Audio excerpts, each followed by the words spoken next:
Hey, what's up, everyone? So it's February 2026, and if you've glanced at pretty much any news app this year, you know your feed has just been a total roller coaster. Because on one hand, you are seeing headlines that look a lot like this.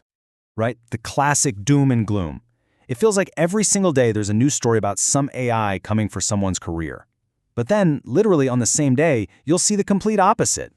You know, the utopian dream? Infinite productivity, unimaginable wealth, a future where work is basically optional. It's just this dizzying back and forth between total disaster and total paradise.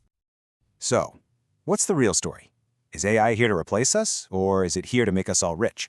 Let's try to cut through all that noise and find out what's actually going on right now, on the ground, in the real world. Okay, first up, let's just dive right into jobs. Because this isn't some far-off, futuristic thing we're talking about anymore. The impact is here, and it is happening today. I mean, look at this. This is a perfect example. Just a few months back, Salesforce got rid of thousands of human support jobs and handed them over to AI agents. And why wouldn't they? The AI is faster, it works 24/7, and honestly, it handles the tickets better. And trust me, Salesforce is not the only company doing this, not by a long shot. And this slide really shows you the two sides of the coin. The challenge is absolutely real. We're seeing a slowdown in hiring for entry-level jobs, junior coders, analysts, marketers, because companies are just giving that work to AI. But on the flip side, the long-term forecast is still for net job creation. So the big idea here is that more new, probably different, types of roles are expected to pop up than the ones that are disappearing. And for the people and the companies that are actually leaning into this change, well, the rewards are huge. Companies that are all in on AI are seeing their revenue grow 3 times faster. And maybe more importantly for you, the wages in those fields are going up twice as fast. The message couldn't be clearer. Some doors are closing, for sure, but the ones opening for people who adapt are leading to some pretty amazing places. But this whole AI thing goes way beyond your 9 to 5. It's weaving itself into, well, everything. It's becoming less of a tool that you use and more like a brand new operating system for your life. Just look at how widespread this is. You've got personal AI agents booking your flights and even negotiating your cable bill for a better price. In hospitals, medical AIs are diagnosing super complex cases with over 85% accuracy. And in pharmaceuticals, it's slashing the time it takes to discover new drugs by more than a quarter. It's becoming this invisible but essential layer of modern life.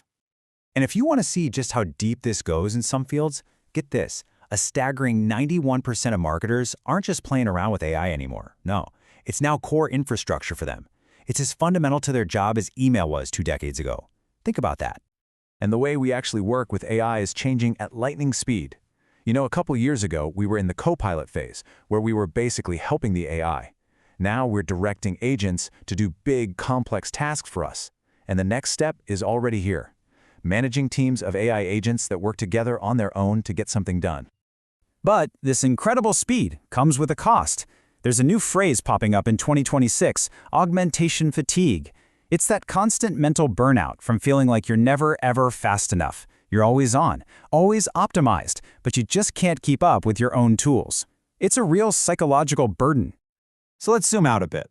All this change is putting society at a major crossroads. We have to figure out how to balance these unbelievable new powers with some really serious new problems.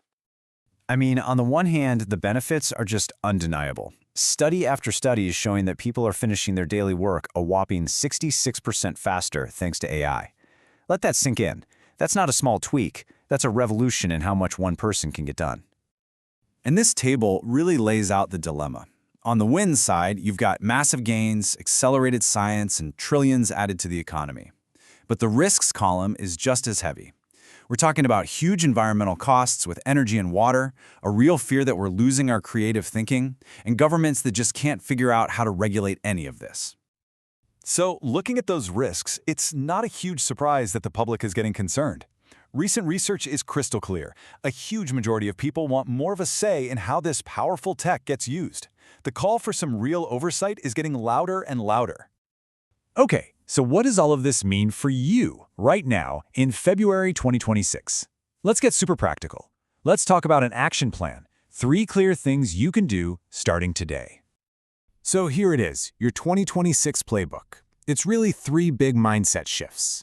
First, stop thinking of AI as just a tool and start treating it like a teammate. Second, build up your change fitness, basically your ability to adapt on the fly. And third, you have to protect and double down on what makes you uniquely human. So what does that actually look like day to day? Well, treating AI like a teammate means you get really good at delegating tasks and then steering the work of these AI teams. Building change fitness means you stop trying to master one specific AI model because it's going to be outdated next month anyway, and instead focus on being able to adapt to whatever comes next. And protecting your human value, that means going all in on the stuff AI just can't do yet. Real empathy, telling a great story, and making tough ethical calls. So when you add it all up, the verdict for 2026 is pretty clear. We're not living in a utopia, but we're not in a dystopia either.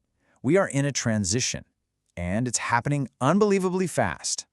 And that speed really presents us with a choice. This whole thing can be incredibly exciting and empowering if you decide to learn how to ride the wave. But it's probably going to be pretty painful if you just stand on the shore and wait for the wave to push you over. So I'll just leave you with this question to think about. In your own life, right now in 2026, what's one real, tangible thing that AI has already changed for you, for better or for worse? I'd love to know. Thanks for tuning in.